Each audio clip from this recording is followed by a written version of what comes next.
దృష్టి పెట్టారు. అయితే జగన్పై కోటరీ ప్రభావం ఎక్కువగా ఉంటుందని ఇప్పటికే పార్టీలో విమర్శలు వినిపిస్తున్నాయి. జగన్ ఓటమి తర్వాత కూడా కోటరీ నుంచి బయటలేకపోతున్నారని కొందరు నేతలు బాహాటంగానే చెప్తున్నారు. కోటరీని వదిలి వాస్తవ విషయాలను తెలుసుకొని అందుకు అనుగుణంగా నియోజకవర్గాలను నాయకత్వాలను ఎంపిక చేయాలని కోరుతున్నారు. ముందుగా కార్యకర్తల అభిప్రాయాన్ని తెలుసుకోవాలని కూడా అనేక మంది నేతలు కోరుతున్నారు. నేతలు చాలామంది ఓటమి తర్వాత ఏడాది నుంచి నియోజకవర్గాల్లో ఉండడం లేదు. కార్యకర్తలకు కూడా అందుబాటులో ఉండడం లేదు. దీంతో గత ఎన్నికల్లో పోటీ చేసి ఓటమి పాలైన నాయకులపై కార్యకర్తలు గుర్రుగా ఉన్నారు. 5 ఏళ్ల పాటు అధికారంలో ఉన్నప్పటికీ తమను పట్టించుకునే నేతలు ఓటమి తర్వాత కూడా తమకు అందుబాటులో ఉండడం లేదని క్యాడర్ అనేక నియోజకవర్గాల్లో అసంతృప్తిగా ఉంది. అయితే కూటమి పార్టీలను వ్యతిరేకిస్తూ జగన్పై అభిమానంతోనే ఇంకా జెండా పట్టుకుని ఉన్నామని స్థానిక నేతలను చూసి కాదని సోషల్ మీడియాలో వారు పోస్టులు పెడుతున్నారు. వైఎస్ జగన్ కూడా నేతలను దగ్గరకు తీసుకుంటే కార్యకర్తలు దూరమయ్యే అవకాశాలున్నాయి. ఎందుకంటే స్థానిక నాయకత్వంపై క్యాడర్కు నమ్మకం లేకపోగా బాగా అసంతృప్తి ఉంది.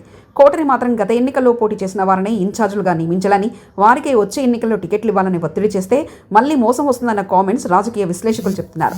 ప్రస్తుతం జగన్ చేయాల్సింది కార్యకర్తలతో సమావేశాలు ఏర్పాటు చేయడం, వారిని సముదాయించడం, తిరిగి వారిని ఉత్తేజపరచడం. ఇప్పటికే వైసీపీ సోషల్ మీడియా ఒకంత యాక్టివ్ అయింది.